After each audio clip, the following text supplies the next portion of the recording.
Good morning students.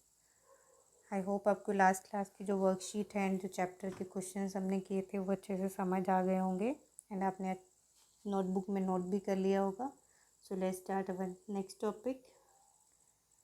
So today the learning objectives of our teaching is student will be unable to calculate the distance in time to be taken to cover it. बच्चे हम कुछ question करेंगे जिससे आपको पता चलेगा कि इतने डिस्टेंस को हम कितने टाइम में कवर कर सकते हैं, उसको हम कैसे फाइंड करेंगे।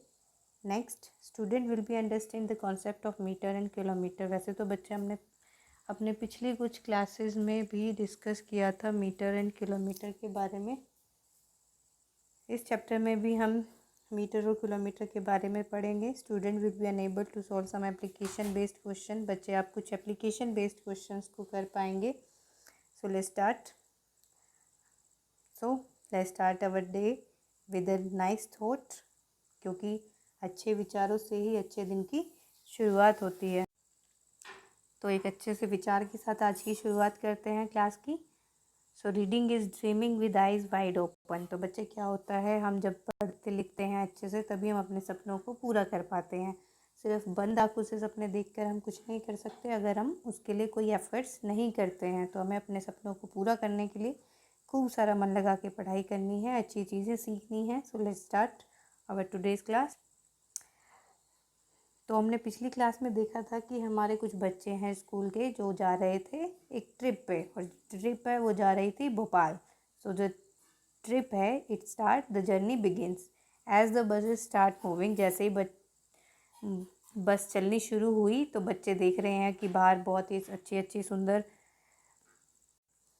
तो क्या होता है, जब भी हम कहीं जा रहे होते हैं तो हमें रास्ते में सिर्फ यही ध्यान में होता है अब जहाँ हम जा रहे हैं वो अब कब पहुँचेंगे। तो बच्चे भी आपस में यही बातें कर रहे हैं कि हम कहाँ पहुँचेंगे। तो एक बच्चा पूछता है अगर हम बिल्कुल नहीं रुकेंगे तो हम कितनी देर में पहुँच जाएंगे। तो बच्चा बताता है कि हम 2 घंटे में पहुँच जाएंगे। सो आप बॉक्स में देखिए, come on now gets in fast, it's already 9 o'clock। तो जो जर्नी है वो 9 बजे शुरू हुई थी। अब ये बोल रहे हैं कि ये जो जर्नी है हमारी 2 घंटे में हम पहुंच जाएंगे। तो 9 बजे से 2 घंटा अगर हम ऐड करेंगे तो कितना हो जाएगा। अभी जो डिस्टेंस है वो है 70 किलोमीटर। अब इन बच्चों को जो बता रहे हैं कि अगर हमें वहाँ जाना है तो हमें लगेंगे, हम वहाँ 10 बजे से पहले पहुँच जाएंगे। कोई कहता है नहीं 10 और 11 बजे के बीच में पहुँच जाएंगे। सो बीच में उन्हें दिखता है नर्मदा रिवर। तो बच्चे जो भोपाल में अगर हम जा रहे हैं तो एमपी में जो रिवर है वो है Narmada. So let's solve the question. If we don't stop, अगर हम कहीं भी नहीं रुकेंगे, वी शुड रीच देयर, हम कितने बजे पहुंच जाएंगे, अराउंड 11 o'clock हम पहुंच जाएंगे 11 बजे। If they go to Bhimbetka they will reach there before 10। देखो भोपाल के जो डिस्टेंस है वो है 70 किलोमीटर और जो भीमबेटका है उसका है 50 किलोमीटर। तो बच्चे आपको दिख ही रहा होगा कि 70 और 50 में 20 किलोमीटर का डिफरेंस है, तो हमें टाइम भी कम लगेगा। तो अगर हम वहाँ जाते हैं तो हम कितनी देर में पहुँच जाएंगे, हम 11 बजे तो 70 किलोमीटर्स को कवर कर लेंगे। तो अगर 50 करना है तो हमें टाइम कम लगेगा। सो हम 10 बिटवीन 10 o'clock और 11 o'clock हम पहुँच जाएंगे 10 और 11 के बीच में। Okay, so let's move to next question. Gopi बोलती है 100 metre is me come to say it must. अब क्या होता है कि जब बच्चे नर्मदा रिवर के ऊपर से जा रहे हैं तो ये पुल उन्होंने देखा कि देखो पुल कितना बड़ा बना हुआ है। तो बच्चे बोलते हैं कि जो नर्मदा रिवर है वो मे बी 100 मीटर है। तो कुछ बोलते हैं कि it must be more than ½ kilometre. तो बच्चे मैंने आपको बताया था कि 1 किलोमीटर जो होता है वो होता है 1000 मीटर के इक्वल। तो ½ किलोमीटर कितना हो जाएगा, yes you are right, it's ½ kilometre equals to 500 metre. तो ब्रिज जो है नर्मदा के ऊपर उसकी जो डिस्टेंस है वो कितनी दी हुई है, वो उसकी जो लेंथ है वो कितनी है 756.82 मीटर। अब वो गैस कर रहे हैं कि नर्मदा जो है वो इससे ज़्यादा होगी। तो विक्टोरिया क्या ठीक बता रही है, अब आप बताइए।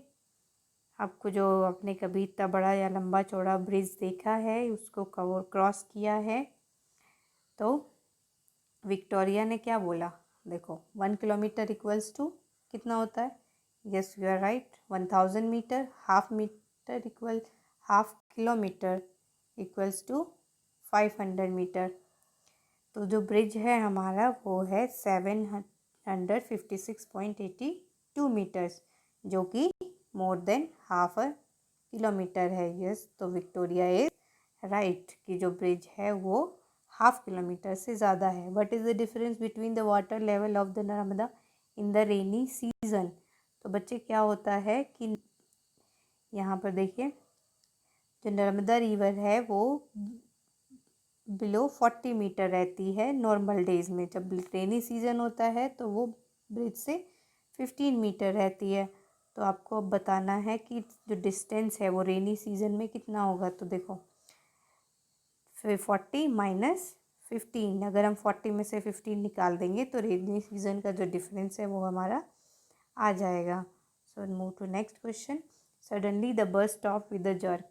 क्या हुआ कि बस एकदम से झटके के साथ रुक गई पेट्रोल पंप पे। अब देखो कहीं जा रहे हैं तो बस के अंदर पेट्रोल तो चाहिए, ऐसा तो नहीं है कि गाड़ी चलती रहेगी।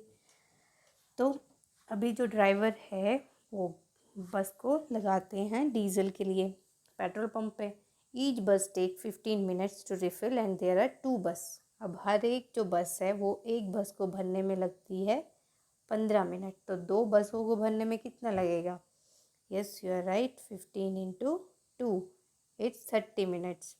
अगर बस को भरने में 30 मिनट लग रही हैं तो वो कितनी देर लेट हो जाएंगे, अब यस 30 मिनट लेट हो जाएंगे। अब बस जो है हमारी उसको एक बस को भरने में 100 लीटर तेल लगता है, और जो हमारा तो टोटल हमारा जो एक्सपेंस आता है उसको भरने में वो होता है कितना, yes 3500 rupees. So let's start. Each bus take 15 minute. अगर एक बस ने लिया हमारी 15 मिनट भरने में तो 2 बस कितना लेंगी, यस 30 मिनट्स। तो हम लेट हो जाएंगे कितना, 30 मिनट लेट हो जाएंगे। हम 11 बजे पहुंचना है तो हम अब 11:30 बजे पहुंचेंगे। अब क्या है कि बस जो भरने में लगता है 100 लीटर, और 100 लीटर की जो कॉस्ट है वो है 3500। तो 1 लीटर की कॉस्ट अगर हम निकालेंगे तो हम क्या करेंगे, 3500 को हम डिवाइड करेंगे 100 से। तो हमें 1 लीटर की डीजल की जो कॉस्ट आ जाएगी वो है 35 rupees. Yes very good. I hope बच्चे आपको ये सब क्वेश्चन समझ आ गए होंगे। आपको इन सब क्वेश्चंस को कॉपी में नोट करना है एंड अच्छे से, अगर कहीं भी बच्चे आपको कोई भी प्रॉब्लम है then ask me. Thank you, have a nice day.